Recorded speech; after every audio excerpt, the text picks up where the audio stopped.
Mesdames et messieurs, bonsoir. Comme d'habitude, nous sommes devant vos petits écrans pour vous donner les informations que vous méritez. Et pour ce soir, nous avons fait un déplacement pour rencontrer un directeur général d'une structure qui est d'une importance capitale pour le développement de la République démocratique du Congo. Bonsoir, messieurs les directeurs généraux. Bonsoir, monsieur Eddy. Je ne suis pas seul pour vous permettre d'avoir toutes les informations qu'il faut.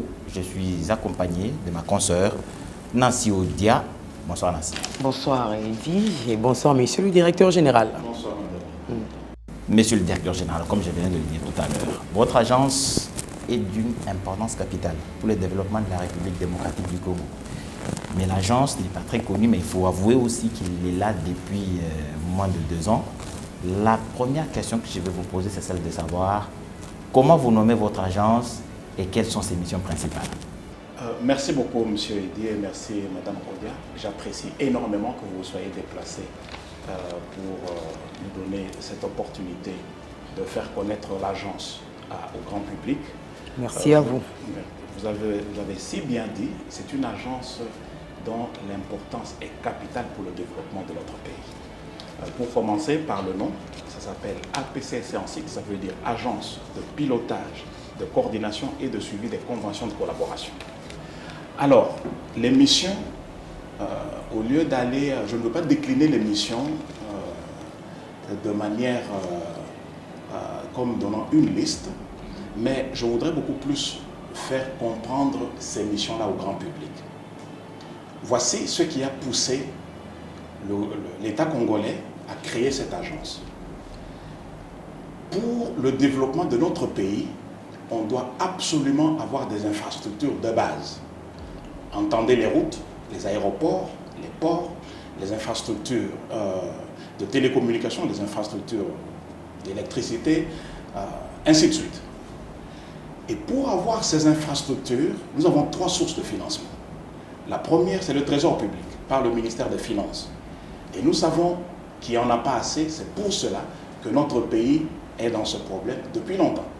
Parce qu'il y a énormément de charges sur le Trésor public. La deuxième source, ce sont les bailleurs de fonds, Banque mondiale, BAD, ainsi de suite.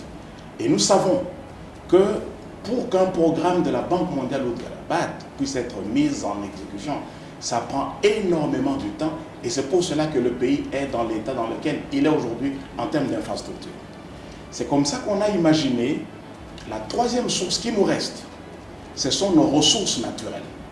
Il faut que ces ressources soient valorisées et qu'à leur tour, elles servent à la construction de nos infrastructures. Donc c'est le paradigme qui a été posé dans le contrat chinois, minerai contre infrastructure. C'est ce qu'on a maintenant agrandi, élargi, pour dire qu'il ne faut pas qu'on se limite seulement au programme, au contrat chinois de quelques milliards contre quelques projets de route, qu'on puisse élargir le concept à toutes les ressources naturelles, entendez les minerais, les hydrocarbures, le crédit carbone, les terres arables, les eaux, les forêts. Ce sont nos ressources naturelles. Et donc, on dit la plus belle femme du monde, donc qu'est-ce qu'elle a? On ne peut qu'utiliser nos ressources naturelles pour développer nos infrastructures. Alors, cette agence a justement été créée pour être ce trait d'union entre le potentiel en termes de ressources naturelles que nous avons et le besoin criant que nous avons en termes d'infrastructures. Il faut une structure qui puisse avoir une vue et une compétence transversale. Et c'est ça l'agence que nous avons reçu l'honneur de diriger de par la volonté de son Excellence, Monsieur le Président de la République, que nous remercions en passant. Freddy Odichembo, vous êtes directeur général de l'APCSC, l'agence de pilotage, de coordination et de suivi des contrats signés entre la RDC et ses différents partenaires. Voilà, une question qui me passe par l'esprit. Est-ce que c'est une agence de trop créée juste pour caser certaines personnes et qui vont peser sur les trésors publics, ou cette agence a vraiment des réelles missions qui vont profiter aux populations congolaises? Non, ce n'est pas une agence de trop, c'est une solution. C'est vraiment la solution innovante aux problèmes criants que nous avons. Comme je venais de le dire tout à l'heure, c'est par cette agence que va passer le véritable développement de notre pays. Les mêmes causes produisent les mêmes effets. Si le trésor public n'a pas été suffisant pour, enfin si les recettes publiques, quelle que soit la mobilisation qu'on puisse faire des recettes publiques, ça ne sera pas suffisant pour par exemple, pallier au déficit criant. Tenez par exemple, madame, qu'aujourd'hui en Afrique, le taux d'asphaltage est à 25% en moyenne. C'est-à-dire le réseau routier, je ne parle que du réseau routier, okay. Les routes en terre contre les routes asphaltées, le taux d'asphaltage en Afrique est à 25% aujourd'hui. On peut consulter toutes les bases. Et nous avons un réseau, si on exagère, on est à plus de 80 000 km de réseau routier, mais on a un réseau qu'on considère conservateur d'une 50 à 55 000. L'Office des routes et les autres structures peuvent vous renseigner avec plus d'exactitude sur ça. Alors, si nous prenons à l'heure actuelle, nous avons moins de 3 000 km asphaltés. Et si nous faisons les calculs, on a un gros déficit. Si on doit faire 25% de ces réseaux-là, nous avons un déficit de plus de 10 000 km pour atteindre seulement la moyenne du taux d'asphaltage en Afrique. Donc vous comprenez que cette agence n'est pas de trop, elle est très cruciale. Et pour revenir à la question de M. Eddy, qui m'a posé la question de savoir pourquoi elle n'est pas tellement connue, c'est parce que l'agence n'a été créée qu'en 2022, oui. En mars 2022 par décret du Premier ministre, et nous avons été nommés par l'ordonnance présidentielle du 17 octobre 2022, et nous avons pris fonction le 7 novembre 2022. Nous sommes arrivés, nous ne pesons même pas vraiment au Trésor national parce qu'en termes de budget, nous émargeons du budget à un taux très faible. On n'avait pas le moyen de notre politique et on est arrivé, on a trouvé le seul programme opérationnel qui est le programme sino-congolais qui était en difficulté et donc on a dû attendre et aussi nous n'avons pas la philosophie de la visibilité, nous avons la philosophie de l'effectivité. Dès que j'ai pris fonction, depuis le jour où j'ai pris fonction, j'ai dit on ne va pas nous juger par combien de fois on apparaît par la télé ou combien de panneaux on a dans la ville, mais c'est par les résultats que nous aurons produits. Nous avons une population dont on doit soulager la souffrance. Tel est le combat du chef de l'État et tel est le combat que nous sommes appelés à mener en facilitant la constitution des infrastructures. Une dernière question, je repasse le micro à Eddy. Mais pourquoi seulement maintenant? Oui, parce que maintenant l'heure est arrivée. L'heure est arrivée pourquoi? Parce que, le programme sino-congolais, qui est notre seul programme opérationnel à cette étape, est arrivé en fin de négociation. On peut communiquer parce qu'on a de la matière. Exactement. Et puis deux, parce que bon, maintenant, une année plus tard, il est temps qu'on puisse quand même s'asseoir et dire au peuple congolais qui nous a fait confiance par son excellence, Monsieur le Président, c'est celle de la redevabilité. Il faut maintenant communiquer, faire connaître et faire savoir ce que nous sommes en train de faire, parce qu'on n'a pas croisé les bras pendant que le programme sino-congolais était en renégociation. Nous avons travaillé sur pas mal de choses. Vous avez travaillé sur pas mal de choses, Monsieur le Directeur Général. Avant que nous continuions dans les détails sur ce que vous avez à faire, vous avez, dans ce que vous avez dit tout à l'heure, un énorme challenge. La structure de l'agence, comment elle se présente pour pouvoir atteindre toutes ces opportunités qui pourraient se présenter à nous dans les hydrocarbures, la forêt, vous les avez énumérées, toutes les ressources naturelles, il y en a beaucoup. Comment vous vous êtes structuré en tant qu'agence pour pouvoir arriver à vos fins? Merci beaucoup. D'ailleurs, ça me permet de rebondir encore sur la question pourquoi on n'a pas communiqué, parce que nous sommes un établissement public nouveau, madame, et qu'on devait encore justement nous structurer. Et il y a un cadre organique. Nous avons eu des experts qui ont réfléchi à la question de notre structuration et qui nous ont proposé un cadre organique que nous avons recommandé et que nous avons plutôt présenté à la tutelle. Nous sommes sous la tutelle du Premier ministre. Et nous avons reçu l'accord de son Excellence, Monsieur le Premier ministre Sama Lukonde, et nous sommes justement dans la phase de la mise en œuvre de ce cadre organique. C'est-à-dire que nous aurons ici à la direction générale des directions qui s'occuperont des différents secteurs d'activité. Il y aura des directions d'études et planification, par exemple, qui vont justement s'occuper d'étudier les différents projets et planifier, ayant écouté les différentes couches de la société et écouter aussi les besoins, n'est-ce pas, les besoins de la nation, planifier les genres de projets que nous pouvons entreprendre. Nous avons pour ne pas énumérer toutes les directions, on pourra les mettre sur notre site web et les gens pourront consulter. Mais nous avons des directions, la direction technique qui va s'occuper essentiellement de la quantification de ressources naturelles, ainsi de suite. Nous avons la direction administrative, naturellement, qui va gérer le personnel. On a la direction de la coopération internationale parce qu'il faut absolument un grand aspect, une grande emphase sur la coopération internationale. Si les investisseurs vont venir de l'extérieur, on doit avoir une stratégie pour les prendre d'où ils sont, pour les amener vers le Congo.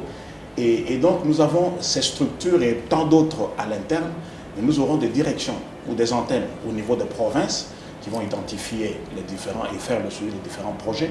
Nous avons aussi la possibilité, et nous mettons vraiment cela à profit, d'avoir des cellules auprès de nos représentations, des cellules économiques auprès de nos représentations, de nos ambassades, nos représentations diplomatiques à travers les pays, à travers le monde, là où nous trouvons qu'il y a des intérêts économiques à attirer vers le pays.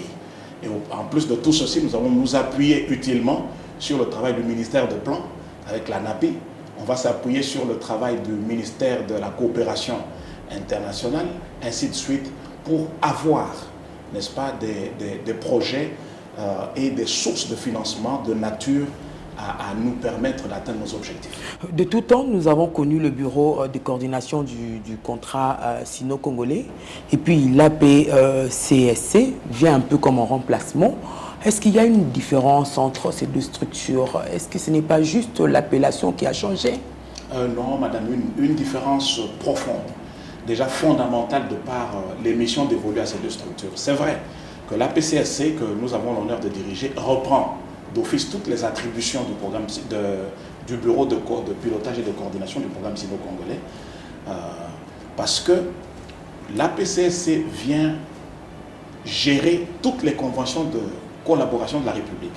Et le programme sino-congolais est l'aîné, le fils aîné, ou si je peux dire ainsi, de toutes ces conventions de collaboration. Et donc, lorsque on a créé le bureau, on a voulu, le but était de coordonner, de piloter, de coordonner ce seul programme. Et maintenant que l'agence est créée, l'agence a vocation de coordonner des programmes de cette nature, y compris le programme sino-congolais. Mais nous avons la vocation de piloter, c'est-à-dire faire toutes les diligences pour accompagner ou provoquer, ou initier, je voulais dire, des partenariats colossaux de l'ordre d'1 milliard minimum qui puissent nous permettre de valoriser nos ressources naturelles pour faciliter la construction de nos infrastructures de base. Okay. Et comment vous collaborez avec les autres structures telles que la CGT, l'Office des routes, l'OVD, dans le domaine qui concerne particulièrement les infrastructures? La CGT, nous l'avons trouvé dans le programme, dans le cadre. La CGT a été créée dans le cadre du programme sino-congolais et puis a été cooptée par la suite par le ministère des Infrastructures comme maître d'ouvrage délégué. Donc, dans le cadre du programme sino-congolais, la CGT est notre bras technique. Okay. C'est la CGT qui étudie les projets, qui signe les contrats avec les entrepreneurs et puis qui suit les paiements que nous allons valider à la fin. Et nous sommes au niveau de la philosophie et au niveau du suivi de la conformité des actes posés dans le programme selon l'esprit de la Convention. Ça, c'est dans le cadre du programme sino-congolais. Maintenant, en dehors du programme sino-congolais, la CGT, l'Office de route, le Bureau technique de contrôle, le FONER, l'OVD, ainsi de suite, sont des structures sous la tutelle du ministère des Infrastructures, qui est le constructeur national. Okay. Pour qui nous devenons une sorte de bailleur de fonds. Donc nous cherchons des financements pour le ministère des Infrastructures. Okay. Nous ne construisons pas. Nous accompagnons le ministère des Infrastructures au lieu que le ministère des Infrastructures attende le trésor public, attende les bailleurs de fonds, il peut se tourner vers nous. Et maintenant, lui, le ministère des Infrastructures va maintenant dispatcher les responsabilités à ces autres structures qui sont sous sa tutelle selon leurs attributions respectives.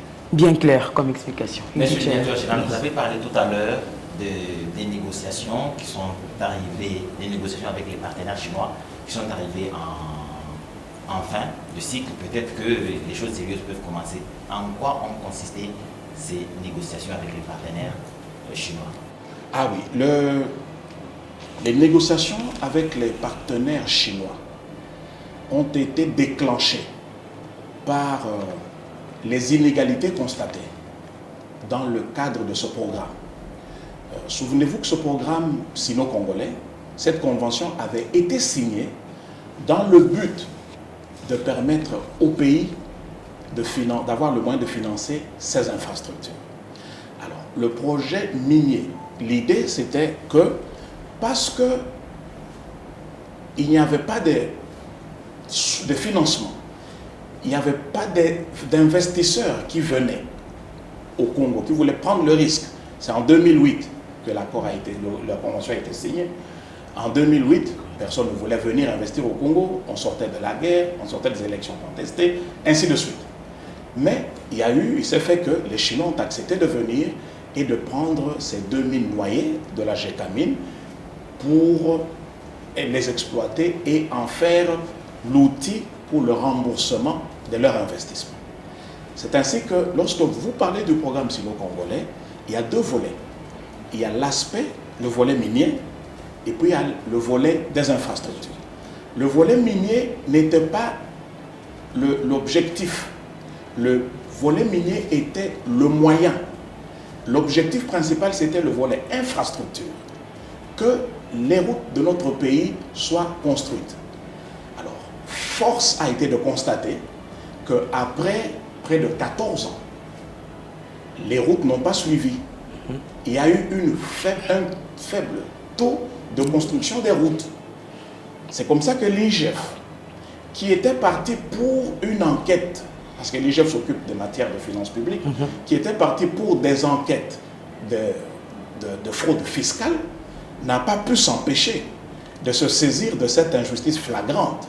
Et l'IGF a eu le courage de la dénoncer. Et en ce moment-là, nous venons fraîchement d'être nommés. Et donc, nous avons reçu le rapport de l'IGF. Il a plu à son Excellence, Monsieur le Président de la République, de mettre une commission présidentielle pour renégocier.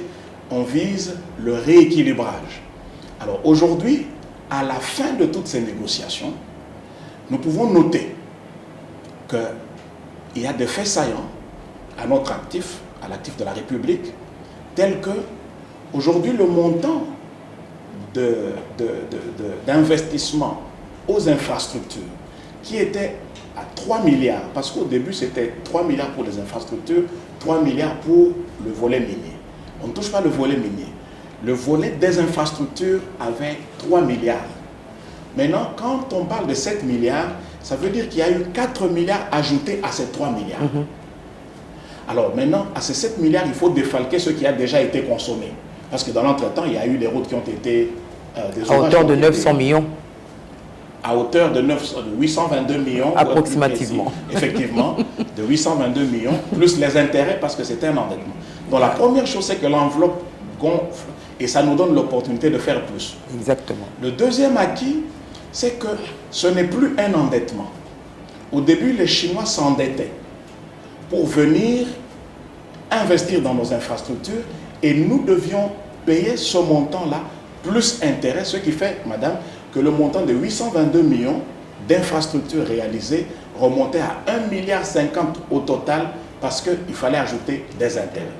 À l'heure actuelle, la SICOMINE ne va plus s'endetter pour financer nos infrastructures, mais la SICOMINE va commencer à nous verser à partir de son chiffre d'affaires.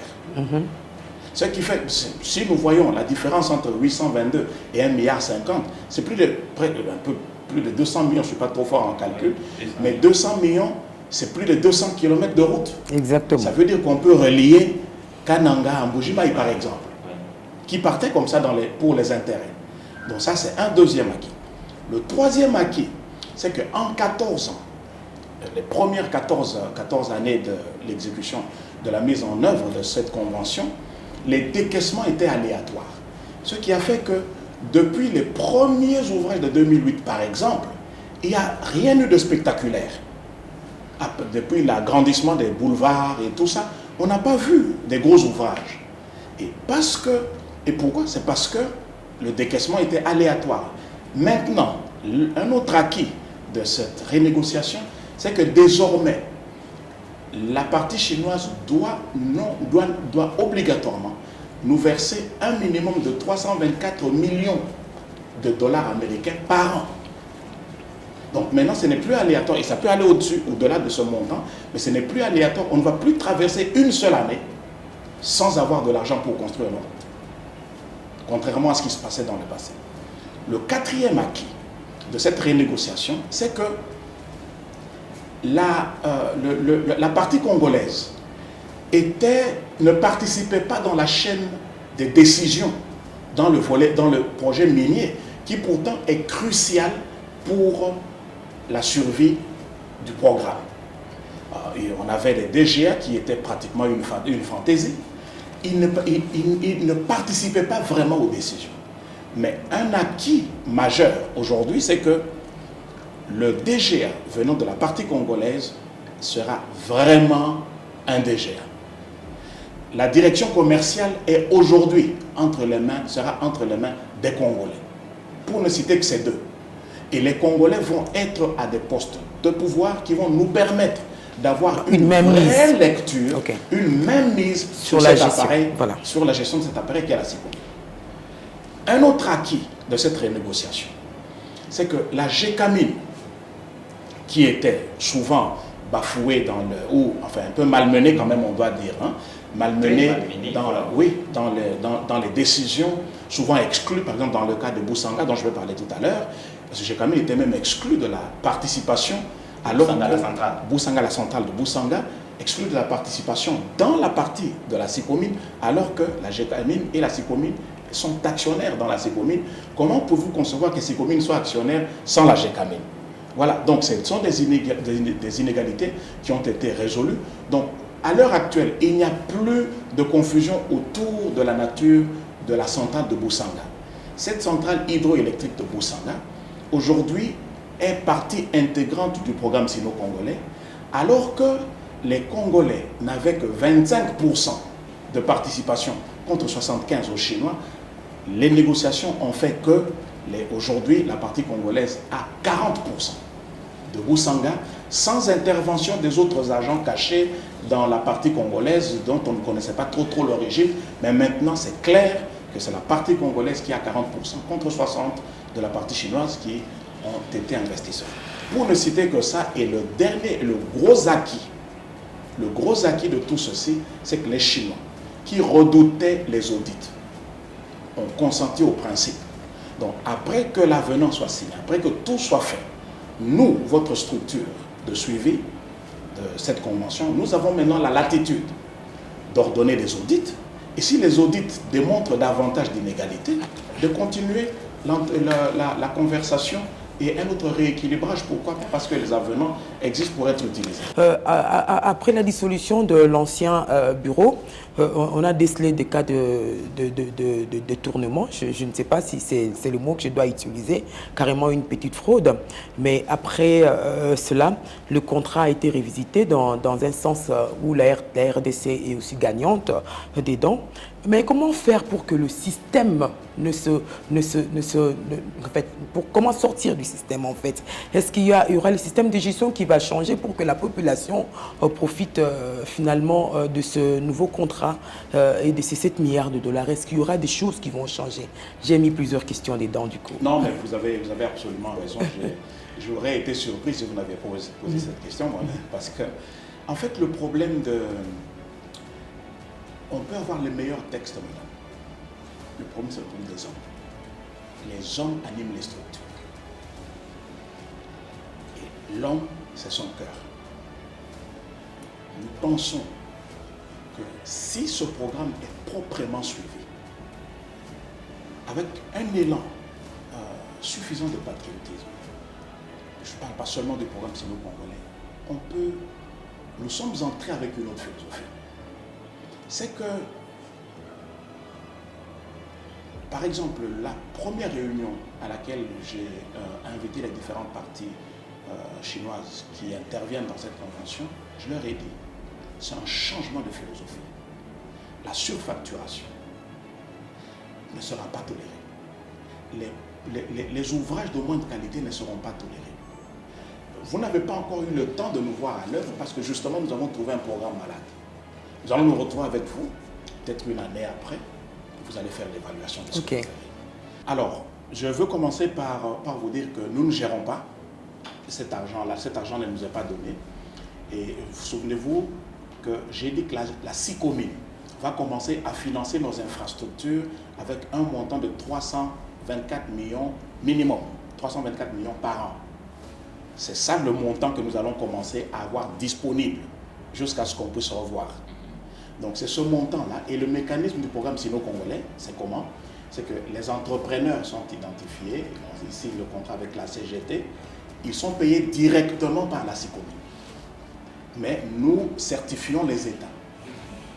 Donc nous allons certifier les décomptes, mais la CGT signe le contrat, nous recevons le rapport, et les entrepreneurs présenteront leurs factures à la SICOMIN via la CGT et ils seront payés de cette manière-là. Ce qui fait qu'il n'y a pas quelqu'un qui manipule l'argent. Là où il faut absolument contrôler, et là où les gens ont vraiment rendu un mauvais service à la République, c'est au niveau des entrepreneurs. Parce qu'un entrepreneur peut vous dire qu'une route, par exemple, d'1 kilomètre va coûter autant, faire un ouvrage minable, négligeable, et puis se tirer avec l'argent. Pourquoi? Parce qu'il a des parrains qu'il doit désintéresser. Eh bien, ça ne se passera plus comme ça. Nous avons un mécanisme de contrôle de la qualité des routes, de la qualité des ouvrages d'une manière générale, qui fera que, quelle que soit l'expertise qui est faite, à quelque niveau que ce soit, nous ferons notre contre-expertise pour nous rassurer que le rapport qualité-prix est respecté. Mais vous travaillez en collaboration avec l'IGF dans ces secteurs-là. C'est un peu votre bras droit aussi? Non, absolument. L'IGF, il y a l'IGF, il y a la CNRF et d'autres institutions de la République qui vont nous accompagner. Il n'y a pas que l'IGF dans l'inspection, il y a aussi la CNRF, par exemple, pour qu'on se rassure que tout l'argent qui viendra vers nous est propre. Donc nous allons nous appuyer sur toutes ces institutions. Oui, mais il y a une toute petite question qu'on aurait peut-être dû poser au début de l'émission. Vous avez réalisé de projets, votre agence a déjà, en une année, vous avez quand même votre actif des projets déjà réalisés? Pas déjà réalisé. Dans le cadre du programme sino-congolais que nous avons redynamisé, nous avons la route Nzolana qui a été redynamisée depuis que nous sommes arrivés et qui a été inaugurée par le chef de l'État. Nous avons par exemple la route de Kamanyola à Bukavu qui a été lancée sous notre égide parce que c'est une route très stratégique pour la sécurité du pays. Nous avons le projet Mbujima Imonedit qui a été lancé par nous. Nous avons la route de Tchela Singeli ici dans le Congo central. Nous avons l'aéroport de Lodja qui a été lancé par nos soins. Nous avons la ville de Lumumbaville, la ville de Lumumbaville dans le Sankourou, dont l'aménagement a été lancé par nos soins et nous sommes en train de suivre. Mais ça, c'est dans le cadre du programme sino-congolais. Alors, dans le cadre, en dehors du programme sino-congolais, parce que le programme sino-congolais n'est qu'une infime partie de nos responsabilités. Nous sommes appelés à imaginer beaucoup plus. Nous sommes appelés à innover en fait. Nous sommes appelés à imaginer un système qui puisse valoriser nos ressources naturelles pour faciliter la construction de nos infrastructures. Et là, nous avons imaginé un modèle qui peut nous permettre à non seulement faire l'exploration, mais la certification des réserves. Du coup, ça augmente la valeur de la RDC même sur le marché boursier et même dans les négociations. On ne va plus vers des gens les mains vides, mais nous partons avec des réserves certifiées. Et nous avons commencé ce travail-là et nous avons présenté les conclusions à l'autorité. Nous avons aussi réfléchi à un programme d'urgence que nous pouvons dire un programme d'urgence de reconstruction nationale. Comment on peut accélérer la construction des infrastructures dans notre pays? Par exemple, par l'interconnectivité des provinces, faire des pôles d'interconnexion où les gens n'ont plus besoin de quitter le Kasaï central pour venir à Kinshasa pour trouver les soins médicaux. Comment on peut développer des pôles de développement en République démocratique du Congo pour soulager la souffrance de notre peuple? on a réfléchi et on va présenter à l'autorité. Et nous avons aussi beaucoup travaillé sur, comme je vous ai dit tout à l'heure, le renforcement du contrôle, parce que lorsqu'on parle de nous, on voit le programme sino-congolais. Mais nous sommes en train de gérer le programme sino-congolais en étudiant les faiblesses de ce programme pour envisager de nouvelles conventions qui vont corriger ces failles pour donner justement aux Congolais ce qu'ils attendent. Et là, nous avons deux qui sont en... Oui, le temps nous fait défaut. Nous reviendrons tant que faire se pourra pour que vous continuiez à donner des informations sur cette question cruciale et que la population de la République démocratique du Congo suit de très près. Je vais, avant que nous terminions... Ben, j'aurais quand même droit à une dernière question. Oui, une dernière question. Avant, oui, c'est vrai que j'en ai tellement que... Oui, vous avez parlé de la CGT, qui est l'interface des entrepreneurs. Mais tout le monde sait que la CGT a été très mouillée dans le passé, dans les affaires de surfacturation, de ceci et de ça. Le peuple est pressé. Et vous avez cette responsabilité de corriger les erreurs, comme vous l'avez dit tout à l'heure. Est-ce que vous vous êtes assis avec la CGT pour sensibiliser les responsables ou à un autre niveau, le ministre des infrastructures? Est-ce que vous avez suggéré au ministre des infrastructures, si vous ne pouvez pas le faire, pour que vous ayez la même philosophie, que vous ayez la même philosophie pour que les choses avancent vite? Oui, parlant de la CGT, comme souvenez-vous que je vous ai dit que dans le cadre du programme sino-congolais, c'est notre bras technique. Oui. Et donc là, nous avons fait des réunions. Nous avons eu énormément de réunions avec le DG Nico Nzaou, qui est un directeur général à un esprit très ouvert. Il est arrivé en même temps que moi. Il a été nommé pratiquement en même temps que moi. Et nous sommes déterminés à changer le visage de ce programme. Et donc nous serons très regardants en ce qui concerne la qualité et la surfacturation. Nous ne permettrons pas que ça passe. Ça, je peux vous le garantir. Oui, j'ai lu sur les réseaux sociaux que vous aviez eu une séance de travail avec la société civile autour des missions de l'APCSC.